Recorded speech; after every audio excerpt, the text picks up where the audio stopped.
The program on this tape is numbered A303/5, and it's part of the Open University course, The Problems of Philosophy. It is linked with Units 7 to 8 of that course, and its title is A Debate on the Existence of God. This program is edited from a famous radio discussion between Bertrand Russell and F.C. Copleston, S.J.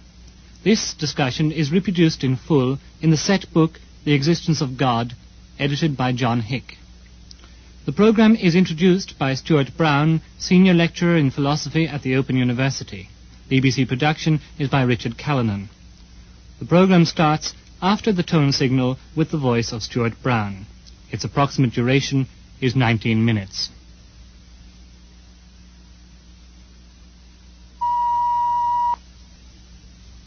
In 1948, the BBC broadcast a debate between Bertrand Russell and F.C. Copleston concerning the existence of God. Lord Russell, who died in 1970, will be remembered for many reasons, not least for his important contribution to the development of logic. Father Copleston is a Jesuit priest, now principal of Heathrop College and professor of the history of philosophy in the University of London. Russell's position in the debate is that of an agnostic. Copleston's position is that of a believer who holds that the existence of God can be proved. We shall listen in a moment to an edited portion of this debate, that part in which Russell and Copleston discuss what is sometimes called the argument from contingency. This is a form of cosmological argument, and I expect you will notice several points of resemblance between the argument offered by Copleston and the cosmological argument of Richard Taylor discussed in the correspondence material.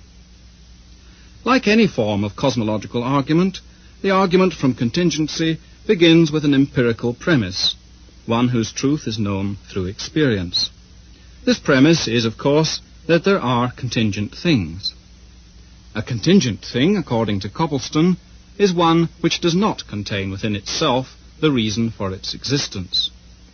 If we are to explain why a particular contingent thing exists, we must mention, in so doing, some other thing or things on which its existence depends.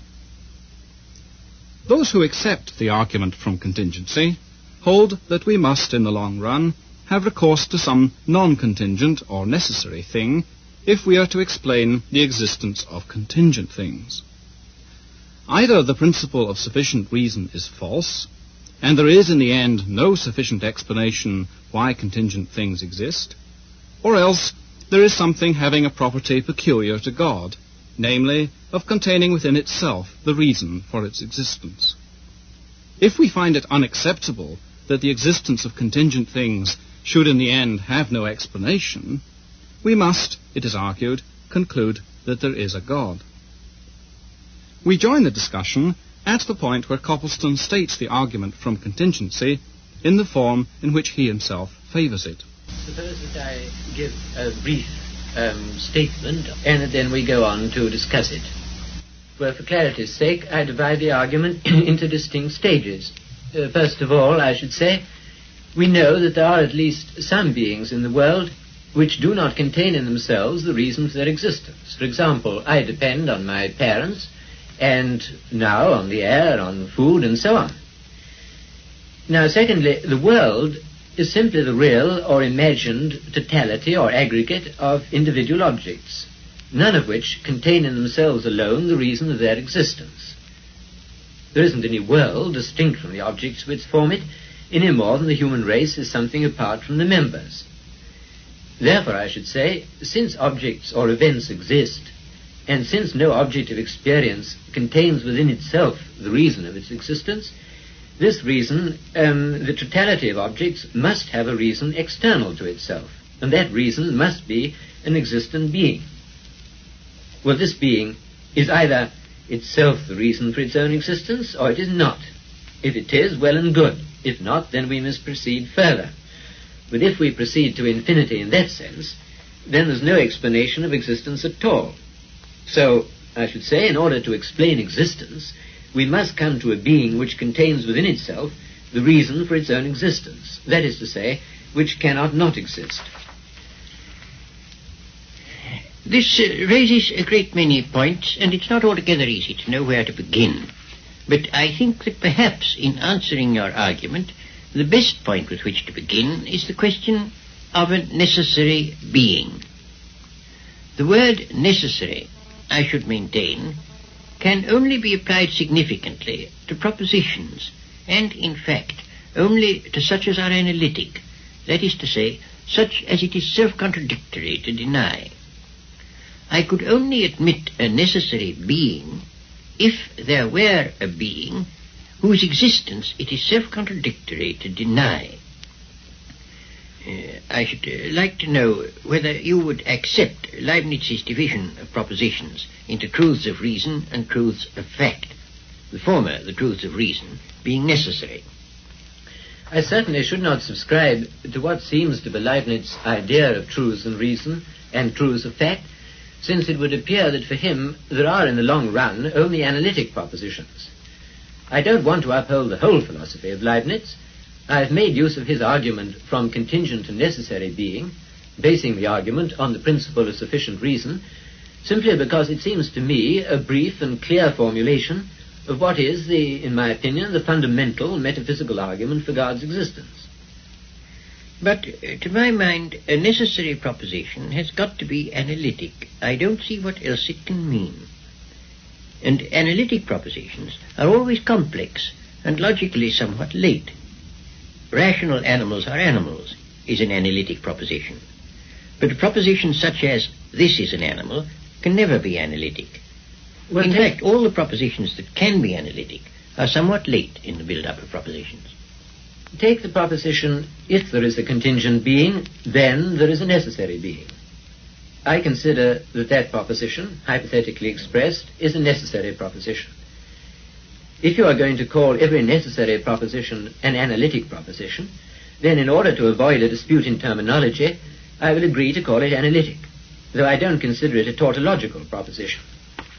But the proposition is a necessary proposition only on the supposition that there is a contingent being.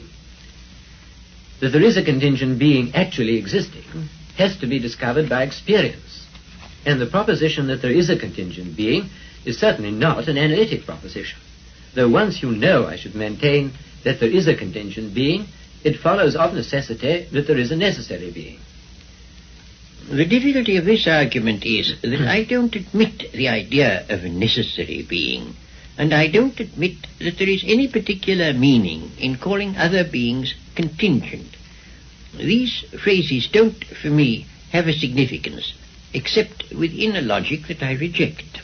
A contingent being is a being which has not in itself the complete reason for its existence. That's what I mean by a contingent being.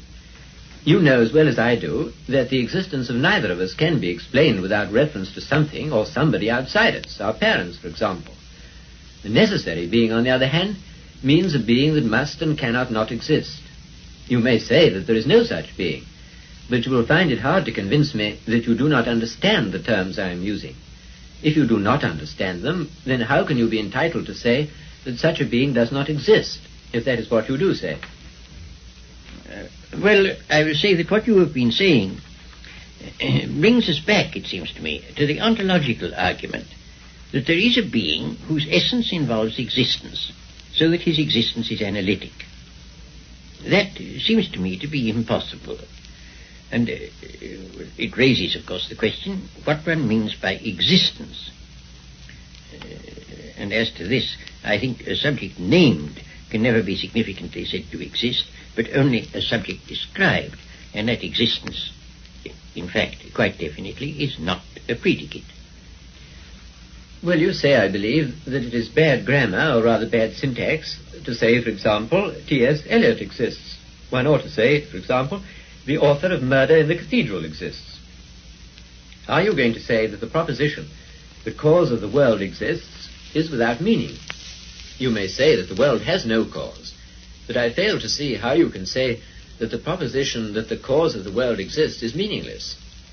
Put it in the form of a question. Has the world a cause, or does a cause of the world exist? Most people surely would understand the question, even if they don't agree about the answer. Certainly, the question, does the cause of the world exist, is a question that has meaning.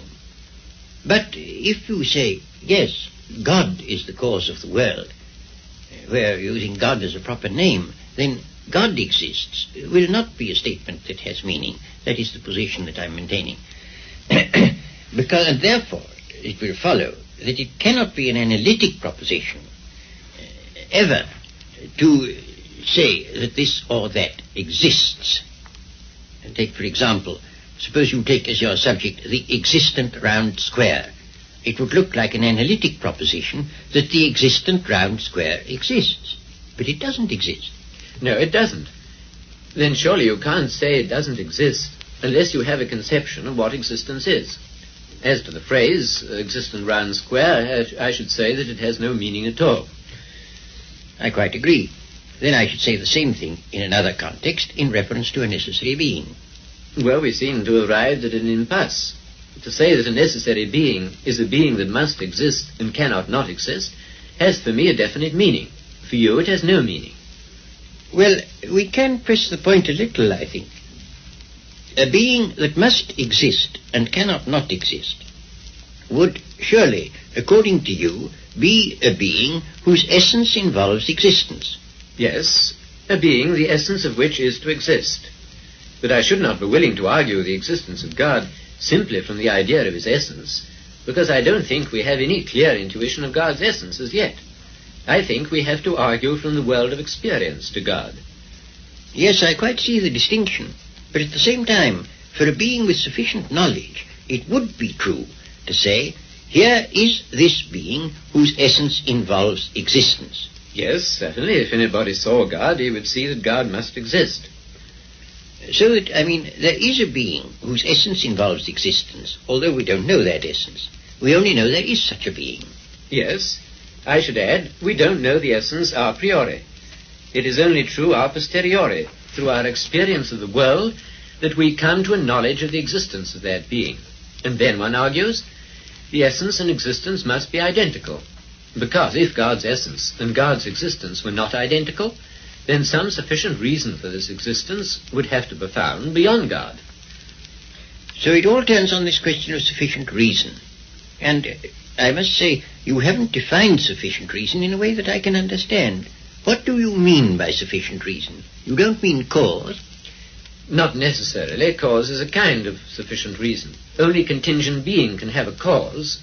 God is his own sufficient reason, but he is not cause of himself. By sufficient reason in the full sense, I mean an explanation adequate for the existence of some particular being. But when is an explanation adequate? Suppose I am about to make a flame with a match. You may say that the adequate explanation of that is that I rub it on the box. Well, for practical purposes, but theoretically that's only a partial explanation. An adequate explanation must ultimately be a total explanation, to which nothing further can be added. Then I can only say you're looking for something which can't be got and which one ought not to expect to get. To say that one has not found it is one thing. To say that one should not look for it seems to me rather dogmatic. What I'm doing is to look for the reason, in this case the cause, of the objects, the real or imagined totality of which constitute what we call the universe. You say, I think, that the universe, or my existence if you prefer, or any other existence, is unintelligible. I shouldn't say unintelligible. I think it is without explanation. Intelligible, to my mind, is a different thing. Intelligible has to do with the thing itself, intrinsically, and not with its relations. Well, my point is that what we call the world is intrinsically unintelligible apart from the existence of God. You see, I don't believe that the infinity of the series of events, a horizontal series, so to speak, if such an infinity could be proved, would be in the slightest degree relevant to the situation. If you add up chocolates, you get chocolates after all, and not a sheep. If you add up chocolates to infinity, you presumably get an infinite number of chocolates. So if you add up contingent being to infinity, you still get contingent beings, not a necessary being. An infinite series of contingent beings would be, to my way of thinking, as unable to cause itself as one contingent being. However, you say, I think, that it is illegitimate to raise the question of what will explain the existence of any particular object. It's quite all right if you mean by explaining it simply finding a cause for it. Well, why stop at one particular object? Why shouldn't one raise the question of the cause of the existence of all particular objects? Because I see no reason to think there is any. The whole concept of cause is one we derive from our observation of particular things. I see no reason whatsoever to suppose that the total has any cause whatsoever. I can illustrate what seems to me to be your fallacy. Every man who exists has a mother, and it seems to be your argument is, therefore the human race must have a mother. But obviously the human race hasn't a mother. That's a different logical sphere. Well, I can't really see a parity. If I was saying every object has a phenomenal cause, therefore the whole series has a phenomenal cause, there would be a parity. But I'm not saying that. I'm saying every object has a phenomenal cause, if you insist on the infinity of the series, but the series of phenomenal causes is an insufficient explanation of the series. Therefore the series has not a phenomenal cause, but a transcendent cause. Well, that's always assuming that not only every particular thing in the world, but the world as a whole, must have a cause. For that assumption I see no ground whatever. If you'll give me a ground, I'll listen to it. Well, the series of events is either caused or it's not caused. If it is caused, there must obviously be a cause outside the series. If it's not caused, then it's sufficient to itself. And if it's sufficient to itself, it is what I call necessary. But it can't be necessary, since each member is contingent. And we've agreed that the total is no reality apart from the members. Therefore it can't be necessary. And I should like to observe in passing that the statement that the world is simply there and is inexplicable can't be got out of logical analysis. I cannot see how science could be conducted on any other assumption than that of order and intelligibility in nature. The physicist presupposes, at least tacitly, that there is some sense in investigating nature and looking for the causes of events, just as the detective presupposes that there is some sense in looking for the cause of a murder. The metaphysician assumes that there is sense in looking for the reason or cause of phenomena, and not being a Kantian, I consider that the metaphysician is as justified in his assumption as the physicist. When Sartre, for example, says the world is gratuitous, I think that he hasn't sufficiently considered what is implied by gratuitous. I think there seems to be a certain unwarrantable extension here. The physicist looks for causes. That does not necessarily imply that there are causes everywhere. A man may look for gold without assuming that there is gold everywhere. If he finds gold, well and good. If he doesn't, he's had bad luck. The same is true with the physicists look for causes. As for Sartre, I don't profess to know what he means, and I shouldn't like to be thought to interpret him. But for my part, I do think the notion of the world having an explanation is a mistake. I don't see why one should expect it to have. Your general point, then, Lord Russell, is that it's illegitimate even to ask the question of the cause of the world. Yes, that's my position. Well, if it's a question that for you has no meaning, it's of course very difficult to discuss it, isn't it? Yes, it is very difficult. What do you say? Shall we pass on to some other issue? Let's. Well, perhaps I might say a word about religious experience.